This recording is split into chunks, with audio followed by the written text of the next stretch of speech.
Multiculturalism has failed. I believe that. Now, put the oath thing aside for a moment and let's look at the substance, because I think that the oaths and, hoo-has around symbolism and nationalism are largely symbolic. But multiculturalism has failed. It has. And, people on my end of the political spectrum, those who like to consider themselves liberals, and regular listeners will know that I've begun to differentiate between the left and the liberals, because a lot of the far left are no longer liberal. But nevertheless, for the purposes of this conversation, let's look at the left and the liberals, who, rightly so, by the way, sneer at British expats abroad, who travel to foreign countries and form isolated, ghettoised communities and end up becoming more British than the British because of the way in which they don't acclimatise to the local culture. They don't learn the languages of the local culture, and they make absolutely zero attempt to integrate. In fact, I, laughed very hard once upon a time at a Goodness Gracious Me sketch where the British Indian family went to India and was sitting in a restaurant and said, "Bring me," to the waiter, who was this perfectly reasonable English gentleman. It was a reverse of, if you're getting the role play here, it's all reversed. And they said, he said, can I, it was in an English restaurant in India. And the joke was, "Bring us the blandest dish on the menu." And often it is the case that British expats don't integrate when they're abroad, and liberals and those on the left sneer at such behaviour. And for the life of me, I can't understand that when that behaviour, when that isolationism, when that ghettoisation is repeated within our own country by communities that live among us, somehow it's racist to criticise that or to talk about it. So let's put aside the oath for a minute, because I often say on this show that the facts speak for themselves. And if we genuinely don't want to reside in a post-truth, post-fact society, then that applies as much as it does to the populist right as it does to the left. So let's hear the facts and tell me what you think, whether multiculturalism has succeeded or not. Before I read out to you some of these facts, I just want to say something. The first victims of the failure to integrate in this society are the very minority communities that those on the left claim they wanted to support. Their refusal to challenge some behaviour and some practices that go on within my own community has ended up in creating, through the lack of integration, a lack of social mobility, a lack of success within those very same communities that they claimed to want to be helping. The first victims of a lack of integration are the minority communities themselves. So let's put that at the forefront of our minds before we proceed, because what you're about to hear is a progressive critique of the failure of multiculturalism. You're about to hear a liberal critique of the failure of multiculturalism. It can be done, and the way it can be done is by putting the interests of the minority communities first. And if minority communities are falling behind due to a government policy of the 90s known as multiculturalism, then the government has failed minority communities. And there is the liberal critique of multiculturalism. Muslims out of those minority communities are the ones suffering the most out of everyone. So now let's hear the statistics, the facts of the matter. The reality is, dear listeners, that on every indicator of social failure, we British Muslims are performing the worst. That's the reality. Let's start with prison. Prison is a major indicator of social failure.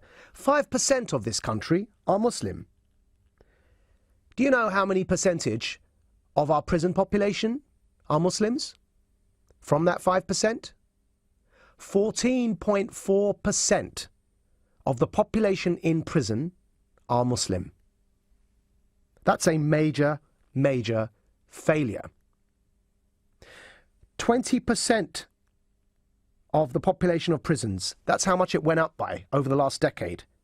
The population of prison went up by 20%, but the rise in Muslim prisoners went up by 122%. And it's the same all over Europe. There is a major problem. And only a post-truth, post-fact liberal or lefty would ignore or pretend that there isn't a problem when you've got 5% of our country are Muslim, and yet in prison 14.4% of the prison population are Muslim. That cannot be good by any measure. That cannot be defined as success by any measure. Let's move to employment. Surprise, surprise. British Muslims are unemployed at a rate more than double of the general population. The general population's unemployment rate stands at 5.5%. British Muslims' unemployment in this country is at 12.8%. That cannot be defined as success by any measure. No liberal or no lefty can tell me that's a good thing. And so multiculturalism has failed Britain's Muslims first and foremost. Let's move to gender equality.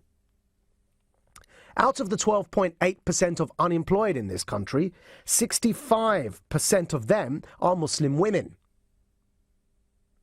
So not only are Muslims disproportionately unemployed in this country, out of those disproportionately unemployed, 65% of them are British Muslim women.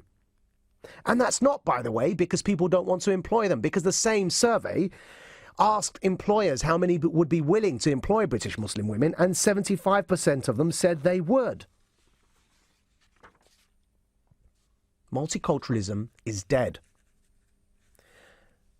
There's a triple paralysis when it comes to women, because they suffer from both the stigma within their own communities for seeking independence, cultural stigma, and so there's a paralysis that is because they're Muslim, there's a paralysis because they're female, and there's a paralysis because they come from an ethnic minority community. That triple paralysis has led to what the Women's and Equalities Committee in the House of Parliament described British Muslim women as, quote, the most disadvantaged group in society.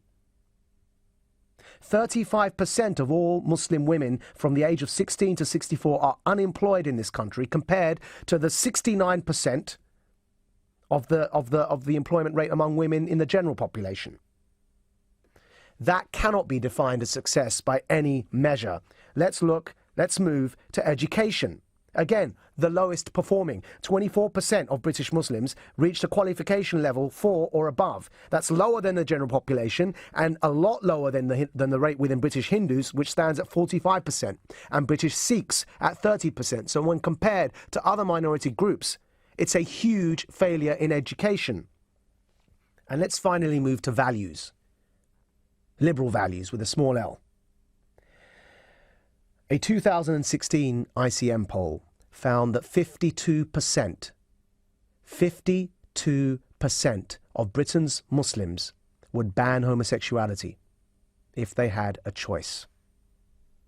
And don't take it from me, because it's not just one survey. Let me give you some other surveys, and then you see a pattern beginning to emerge. A 2007 poll found that 36% of British Muslims said that apostates deserve to be killed. In fact, you heard one of them on my show call in just yesterday. He called himself Omar.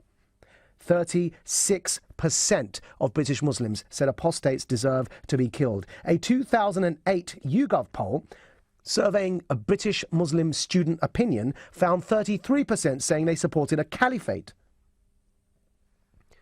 A 2015 Comres poll, this is from last year, folks, after the Charlie Hebdo attacks in Paris, found that a whopping quarter of British Muslims expressed sympathy for the Charlie Hebdo attacks.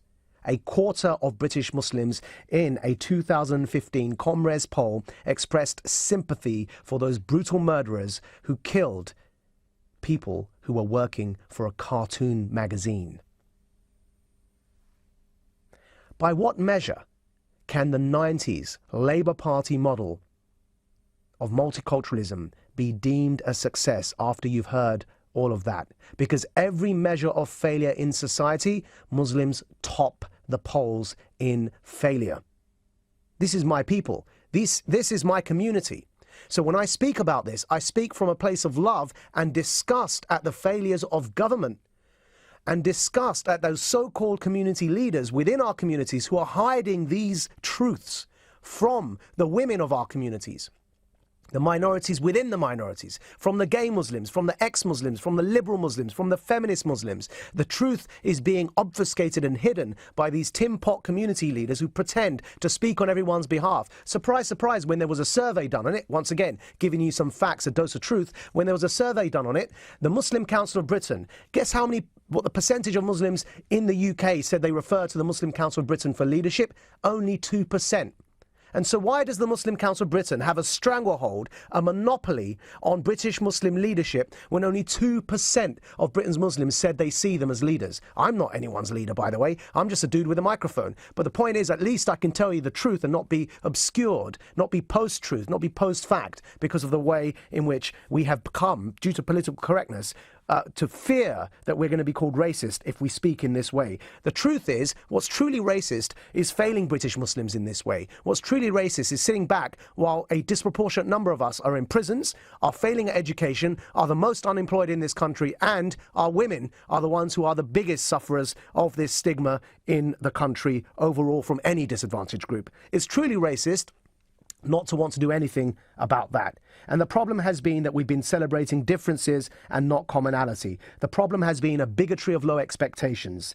Multiculturalism is dead. Long live omniculturalism. Long live integration. Long live people not fearing from fear of being called racist or Islamophobic or anti-Muslim bigots, from wanting to do something to uplift Muslim minorities in this country so that they're on par with everyone else. That's what equality means. And multiculturalism failed these communities. It's high time we had a policy that celebrated what we have in common rather than how we are different. And a policy that focused on integration instead of segregation.